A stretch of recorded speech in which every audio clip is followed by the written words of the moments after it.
It was a long, warm day in Galilee. As the golden sun dipped toward the horizon, Jesus and his disciples found a quiet place on a hillside to rest.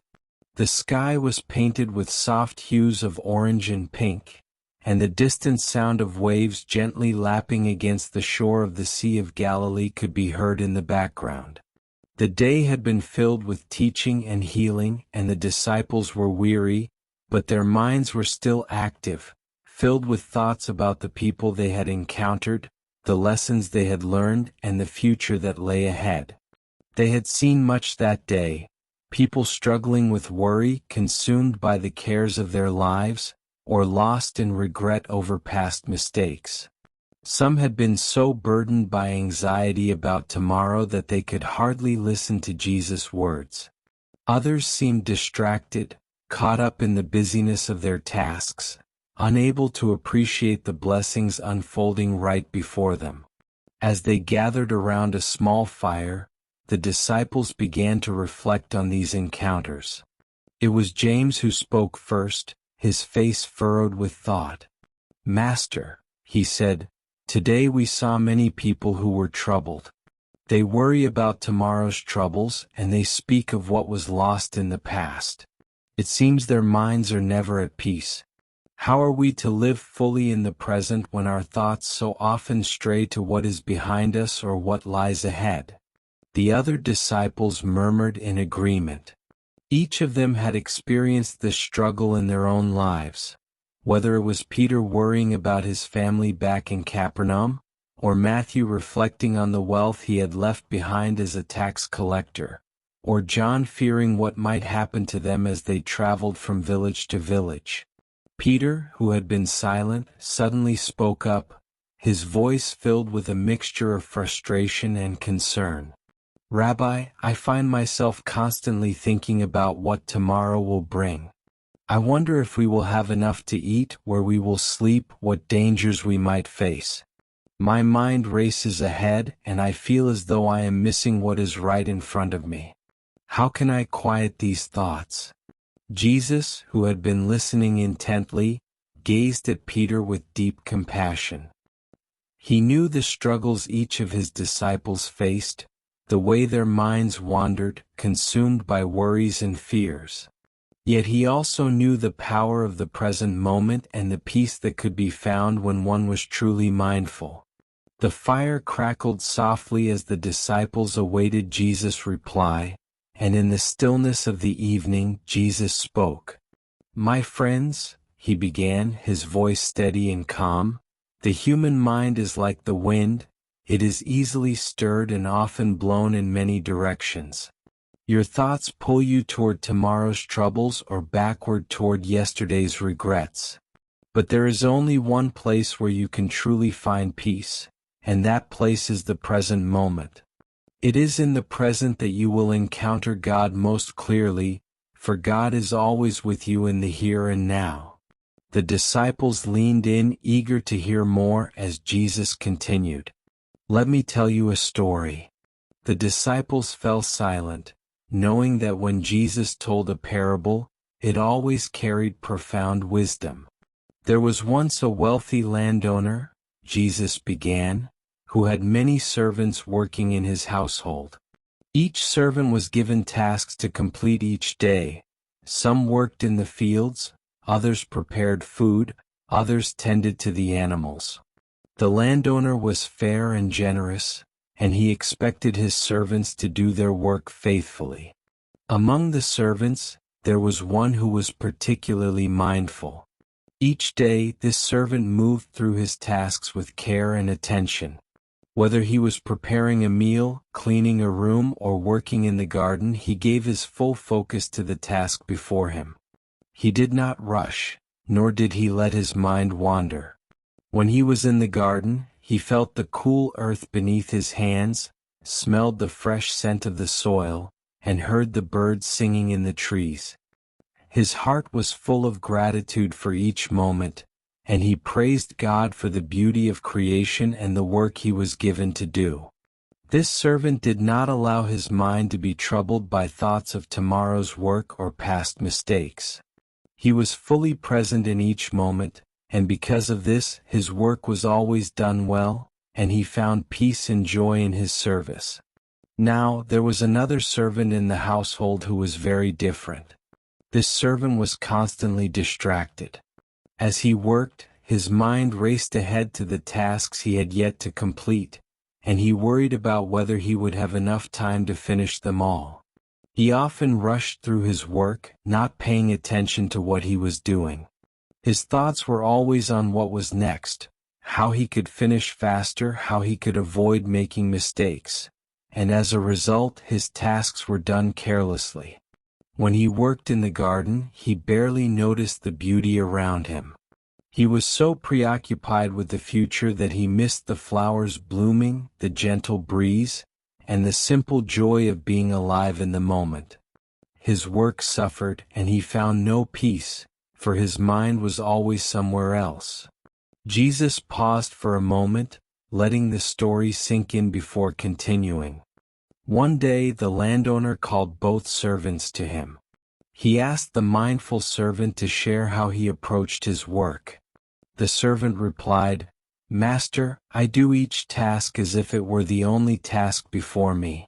I give my full attention to what I am doing, and I trust that God is with me in each moment. I do not worry about tomorrow, for tomorrow has not yet come. Nor do I dwell on my past mistakes, for they are already behind me. I simply focus on this moment, and in doing so, I find peace." The landowner smiled and said, "You have done well. Because you have been present in each moment, your work has been faithful, and you have honored both your task and the Creator." Then the landowner turned to the distracted servant and asked him why his work was often incomplete. The servant replied, "Master, I try to finish my tasks quickly because I am always thinking about the work that is still to come. I worry that if I do not hurry, I will fall behind. My thoughts are always on what must be done next, and I am afraid I will not finish in time." The landowner frowned and said, "Your mind has not been present in your work. You have allowed your thoughts to distract you, and as a result, your tasks have suffered. Remember this: the only moment you truly live in is this one. If your mind is always in the future or the past, you will miss the blessings of the present, and your work will never be complete. Focus on now, and you will find that there is time enough for everything." Jesus paused again, looking around at his disciples. Their faces reflected deep contemplation, for they saw themselves in the servants of the story. They knew the restlessness of the distracted servant. Their minds often wandered to what lay ahead, or they were haunted by past failures. Yet they longed to be like the mindful servant, fully present in each moment and at peace with their tasks. Finally, Jesus spoke again, his words gentle yet full of wisdom.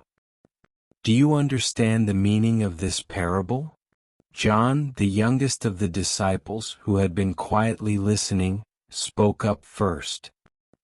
"Master, the mindful servant found peace because he gave his full attention to each moment. He didn't let his thoughts stray to the future or the past, but trusted in God's presence in the here and now." Jesus smiled, pleased with John's understanding. "Yes, John, that is true. The mindful servant trusted that God was with him in each moment, and because of that, he found peace in his work. He did not rush, nor did he worry about what was yet to come. He knew that God would provide for tomorrow, just as he provided for today."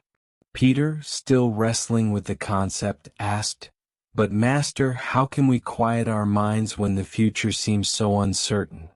How do we stop worrying about what might happen?"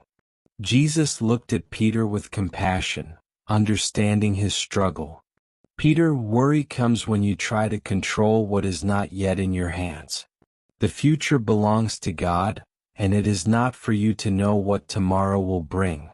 When you trust that God is already in your future, you can release your need to control it. Focus instead on what is before you now." Be present and let tomorrow take care of itself. The disciples sat in silence for a moment, reflecting on Jesus' words. Then Jesus spoke again, this time pointing to the lilies that grew on the hillside nearby. "Look at the lilies of the field," he said. "They neither toil nor spin, yet I tell you, even Solomon in all his glory was not arrayed like one of these. The lilies do not worry about tomorrow or dwell on the past. They simply are fully alive in the present, and God provides for them. If God so clothes the lilies, how much more will He care for you? Do not be anxious about your life. Trust that God is with you in every moment, and you will find peace." He then turned to His disciples with a look of deep love and said, "Mindfulness is the key to living in God's presence. When your mind is focused on the present moment, on the work, the beauty, the people around you, you will find that God is there with you in each breath, each step, and each action. The present moment is where you meet God. So do not let your thoughts be carried away by worries of the future or regrets of the past. Be here now and know that God is with you." Jesus paused before offering His final words. "My friends, be like the mindful servant who found joy and peace in his work because he was present in each moment. Live fully in each moment, for every moment is a gift from God. And as you do, you will discover that God is nearer to you than you ever imagined, dwelling with you in the present and guiding your every step." The disciples were deeply moved by Jesus' words. They realized that they had often been like the distracted servant, allowing their minds to wander to the future or dwell on past mistakes. But now, with Jesus' teachings in their hearts, they understood the importance of mindfulness, the practice of being fully present in the here and now, trusting that God was with them in every moment. As the sun finally dipped below the horizon, casting a soft twilight over the land, the disciples sat in peaceful silence, each one reflecting on the day's lesson. They knew that mindfulness would not come easily, it would take practice and patience. But with Jesus as their guide, they were determined to live each moment with awareness, presence, and faith. And from that day forward, they sought to practice mindfulness in all they did, whether walking along dusty roads, breaking bread together, or listening to the people who came to hear their teacher. In each moment they began to find the peace that comes from living in God's presence, and they knew that this was the true gift of mindfulness, the gift of being fully alive, fully present, and fully connected to the God who is always with them. Conclusion. In this story, Jesus teaches His disciples about mindfulness through the parable of two servants, one mindful and one distracted. The mindful servant finds peace and joy in his work by being fully present in each moment, while the distracted servant is consumed by worries of the future and regrets of the past, missing the blessings of the present. Jesus explains that mindfulness is the key to living in God's presence, and He encourages His disciples to trust in God, letting go of their anxieties about tomorrow. By living fully in the present, they discover that God is with them in every moment, guiding them and giving them peace. This is end of the story. Please like this video and subscribe my channel for more Jesus story like this. May the God watch over you.